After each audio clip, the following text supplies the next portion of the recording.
Hey everyone, back at it again. Today we're messing with the Murray riding mower. Posted a video of it the other time about pulling the cylinder head and stuff off of it. Today I'm going to attempt to put it back together. It's going to be a little bit of trial and error, as it's been probably 2 weeks since I took it apart, and really haven't been messing with it at all. So I'm just trying to reassemble things, and hopefully I can get some video for you of reassembly process. I had already gone and cleaned up the cylinder head. I didn't want to be filming when you guys when the air compressor is running, so apparently this is how we got her cleaned up. There's the cylinder head here in the shed here. There's the cylinder head there. It's got a little 90-degree air buffer, Dremel, whatever you want to call that thing, rotary tool. And I'm going to try to assemble it here, and it's probably going to be a lot of stop and go on the camera, so apologize if you guys get bored, but this is just a slow process, and we're just going to try to get it done and do it the best way we can, I guess. Anyway, fingers crossed this works out. If not, well, it might be a multiple part video. Alright, well, I'm going to pause here, and I'm going to put the head and stuff on, and I'll kind of show you what I'm doing as we go. So just hang on a minute and we'll go from there. Alright, got you guys set up on the stand right now. Here's the gaskets that I'm using. This is just an eBay gasket kit. It's, I don't know what brand it is. It's not a Kohler or, well, this is a Briggs engine. I got used to working on the Kohler stuff, which I unfortunately didn't get a chance to show you. Husqvarna YTH 150 still running good. I haven't used it to mow because, well, the grass is kind of sort of gone dormant due to the temperature change. Not that it doesn't grow a little bit, but not nearly enough to mow. But anyway, here's the gasket set. I don't know if these numbers are relevant to anybody. They sell these gasket kits kind of strangely. It's like a multiple. This is for like a twin cylinder. If you look real close, you can see there's two head gaskets. This is just a single cylinder Briggs. 17 horse single cylinder Briggs engine I'm messing with, and we're just gonna see how this goes. Hopefully things line up, hopefully things go back together like they should. Before I took any of this apart, when I was running, it was just chugging out black smoke. I won't guarantee that this is going to be a fix for that. This is just more to get the engine back together, because I was trying to investigate and see if we had anything going on with the valves or if the piston had some issues like that. Also in the process, I actually, the threads came out. Somebody had repaired the spark plug hole on it, and they put a thread insert in there, and it came out when I was pulling the spark plug out. So I tried to install it. Well, of course it cross-threaded, so I ended up having to buy another kit to reinstall a spark plug thread repair, and I reinstalled it in there, and I Loctited it in there, which I don't know if you're supposed to do that, but this is what I chose to do. So this will be a cautionary tale if I have problems. It'll, cue the told you so, basically. Anyway, so like I said, it's going to be some stop and go. I'll be pit and pause a lot just because I'm trying to go back and forth, and I want to kind of make it relevant to people. If I can finally get this thing to run again, fingers crossed. I don't have a lot of hope for it, but I figured as cheap as this gasket set was, and let's give it a try. I'm going to put it back together the way it was. It does have adjustable valves on it. I'm going to attempt to put it back together without adjusting the valves. I don't have high hopes for that working, because a lot of times when you try to put push rods and stuff back in when you're lining things up, things don't go according to plan. So I'm just going to, we're gonna learn together, I guess, because I am not a small engine person. This is just kind of me trying to do this on my own. Since we're doing on the subject now, a slight update on the John Deere 300 mower. I know you guys haven't seen it, but it's a 1977 John Deere 300 motor. It's got a K341 Kohler engine on it, and we've been fighting a lot with it'll start only if it's at a quarter throttle, and then if you rev it up, it tries to die. It'll only run at a quarter throttle. It's a very strange deal. Tried points, condenser, coil, tried 3 different carburetors, including the one that had been rebuilt. Everybody says, put the original carburetor back on it. Tried it, didn't work. Went through iSaveTractors.com, which is a notable recommended website. All these people on the forums keep telling me, and the Facebook groups keep telling me, go buy parts from there. So I did. I even talked to, I'm trying to remember the guy's name. He basically just kind of brushed me off and more or less said, hey man, it's like, that sounds like it's quite the big project. My recommendation is rebuild the motor, and then you know what you got. Well, unfortunately, I'm low on cash right now, so we're not going to be rebuilding an engine.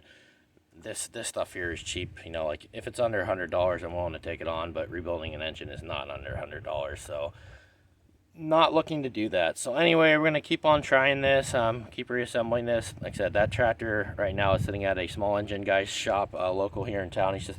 He does it as a hobby, but he's been doing it for years, so he said, it sounds like he's kind of done with it. He called me up earlier today and said, well, I tried a different carburetor, it runs a little bit better, but it's still not running right. So I was talking to some guy on the Facebook page, and 300 John Deere's Facebook page, and he said, just out of curiosity, did you ever have the muffler off? And I said, no. Why does that have anything to do with anything? And he said, well, I had a rare case where the mower would the baffles come apart on the muffler, and it basically causes a restriction in the exhaust and makes the things run like crap.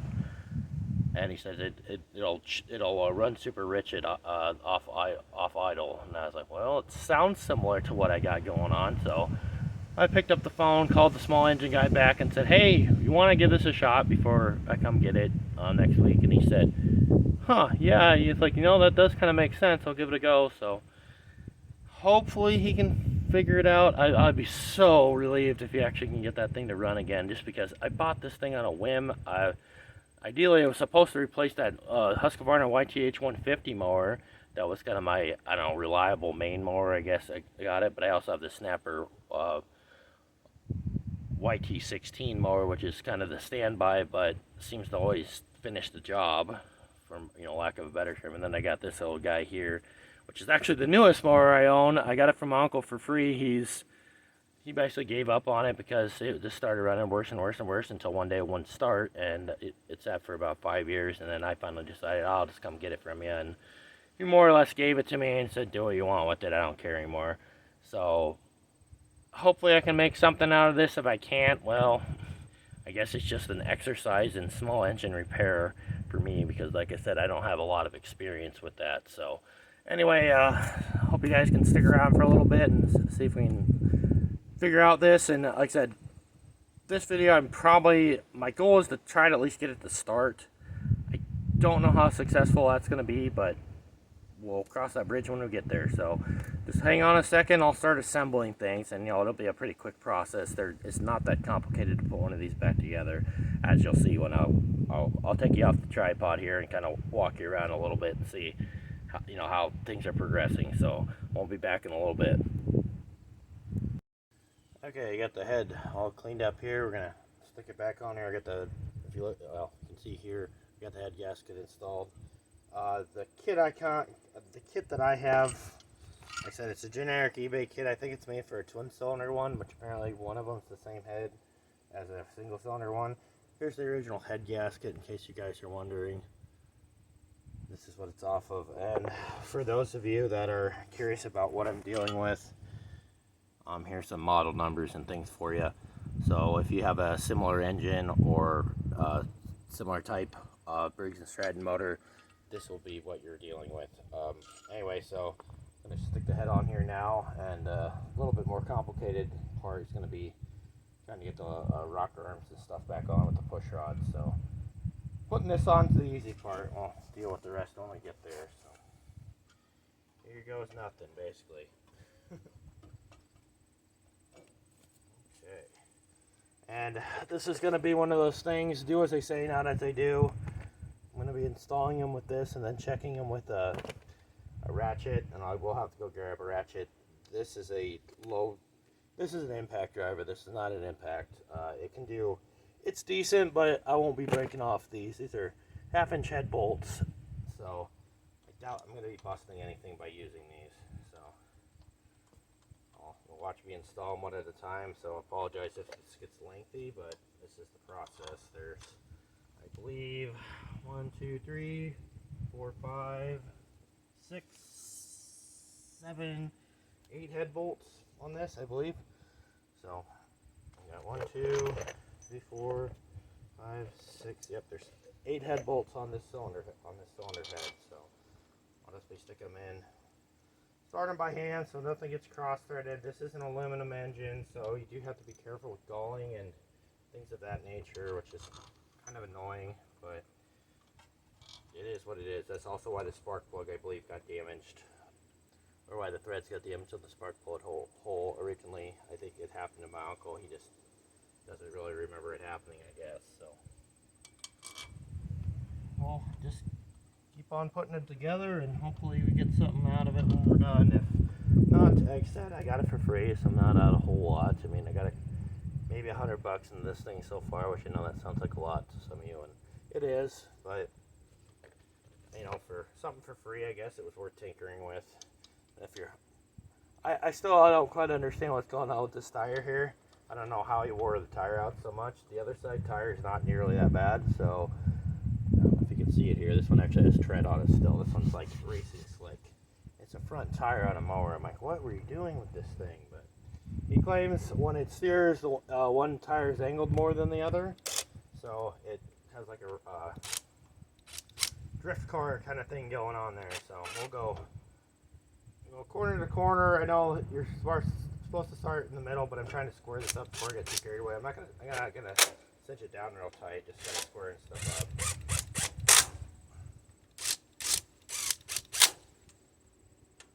I'm barely doing anything. It's just until the heads touch the cylinder head to the bolts, that is.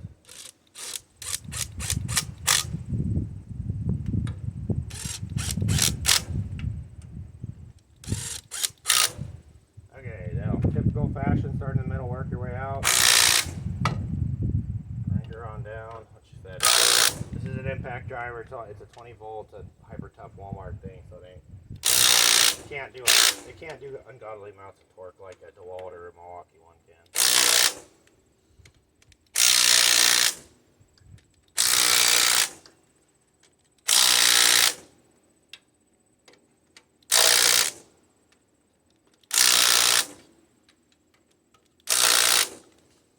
Okay, I'll go grab the ratchet and we'll check everything by hand and we'll go from there. Okay, we're checking stuff by hand. I know this isn't a torque wrench, but I don't have a 3/8 drive torque wrench here, so I'm not gonna get crazy with it. I did the same exact thing on that Husqvarna riding mower, and so far it's been fine. So this isn't a professional instructional video. So if you want to do stuff by torques, there are manuals and stuff you can get online that you can find these. I'm just doing this kind of the farmer method, just good and tight, if you will. So we'll start in the middle and go to the outside like you normally do on everything. So feels decent.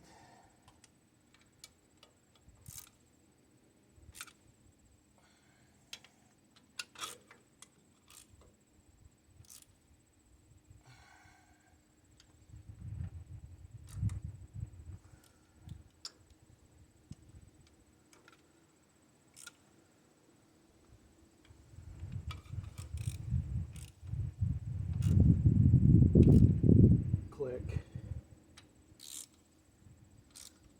Click. Click. Click. Now just gotta go around, make sure everything feels good. Click. Click. Click. Click. Click. And click. A couple more. One of them felt kind of weird.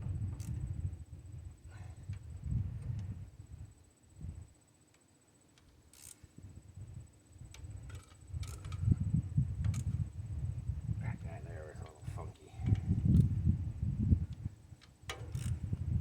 Alright, we're gonna call that one good. I know some of you might not like that, but that's just the way I'm doing it. So if you don't like it, I'm sorry, but that's we're not doing this the professional way, we're doing this the DIY way.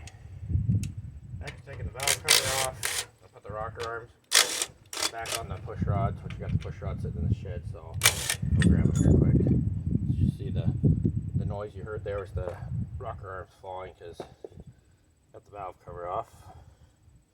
And then there's 4 10mm bolts that hold that on. And I'll be back here in a second to grab the push rods. Okay, back with the push rods here. Keep note, this push rod is different from this push rod. This is the exhaust push rod, this is the intake push rod. They are made out of a different material. I believe this is aluminum and this is steel. I don't know why they're different, but that's just how the Briggs decided to do it on these. So, fold them back into the engine like so, to their respective homes, if you will.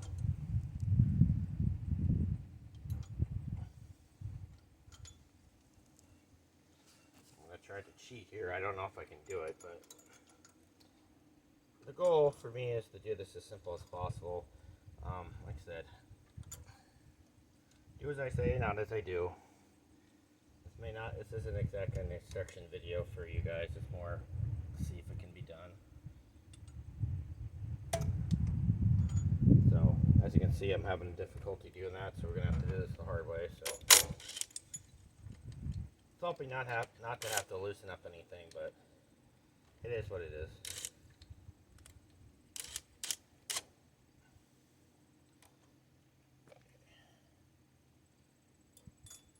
Too wild with this because I know I'm going to have to adjust things. I think we missed. Oops. That's wonderful. Now I got the push rod stuck in there. Like I said, we're learning together. There we go. That sounds. No? Come on. There. Off the pedestal, I guess. Loosen up the adjuster, and yes, these are adjustable, so I'm going to have to go back and readjust things. So I realize some of you more experienced people that might be watching this will be freaking out right now because this probably isn't the correct way to do it, but this is the way I'm choosing to do it.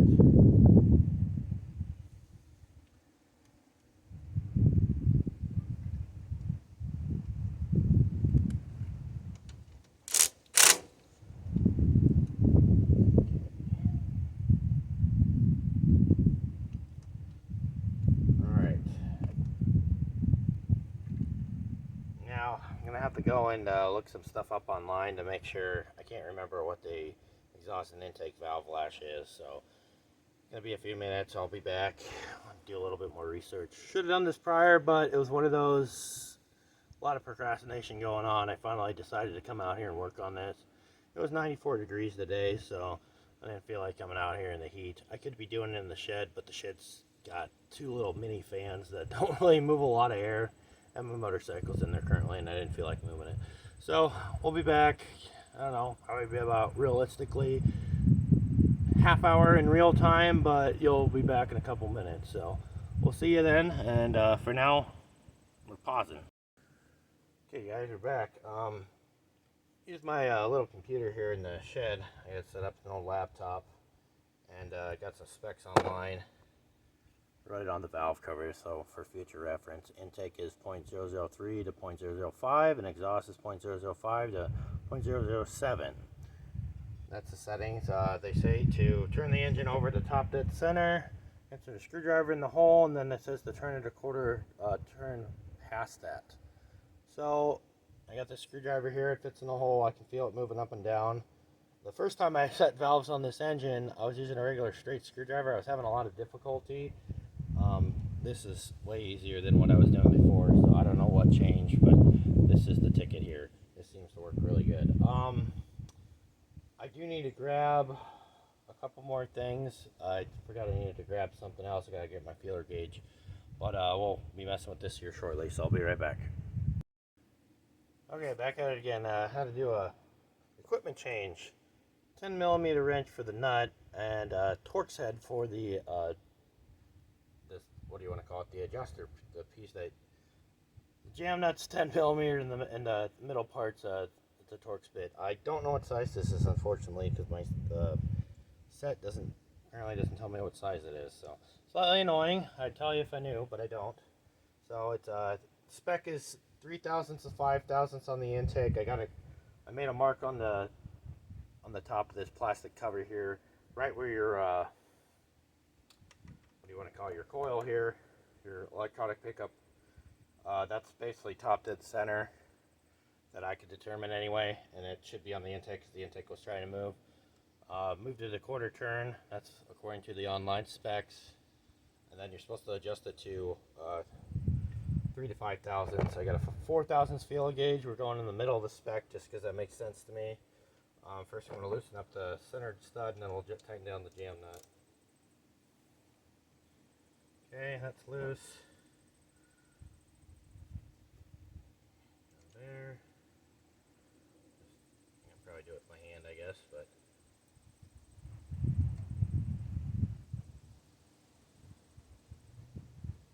a little tighter.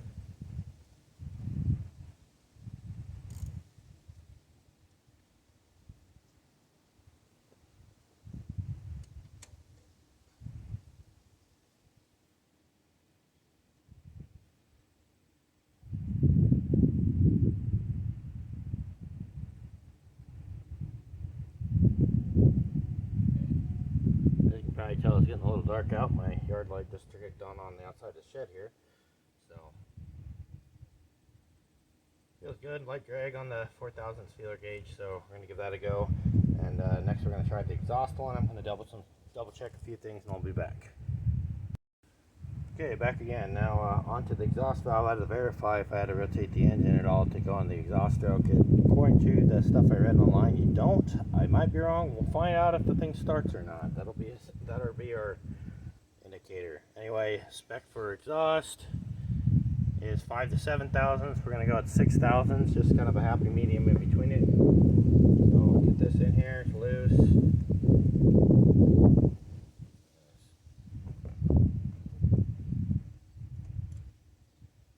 Snug up the nut.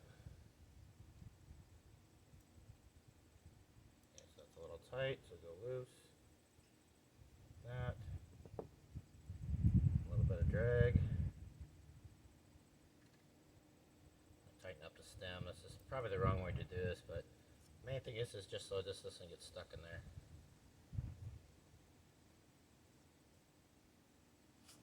A little too much. Back her off. Go until this is loose, and then we'll tighten up the jam nut. I'm not an expert at this. I'm kind of learning as I go. So, for all of you experts out there watching this, I apologize. I'm just trying to learn. So, okay, that's where that should be. I'm gonna snug it up, holding the center part so it can't rotate. I don't know if this is the right way to do this, but we're gonna find out here shortly. As we're finding out. No, that's not the right way.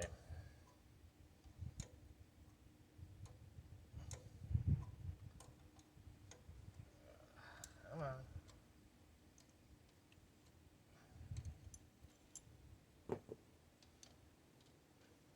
Watch me fail on camera here, basically.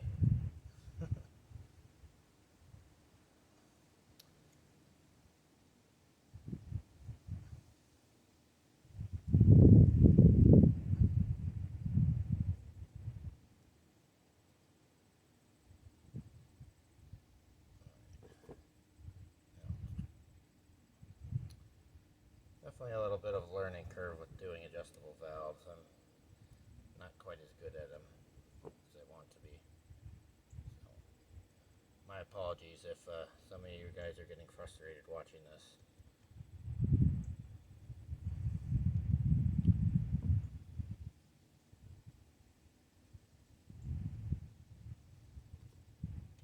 I'm just doing the best I can with the knowledge I currently have, which isn't a lot, I'm going to be honest. I'm just going off of the internet, and sometimes the internet can lead you astray, unfortunately.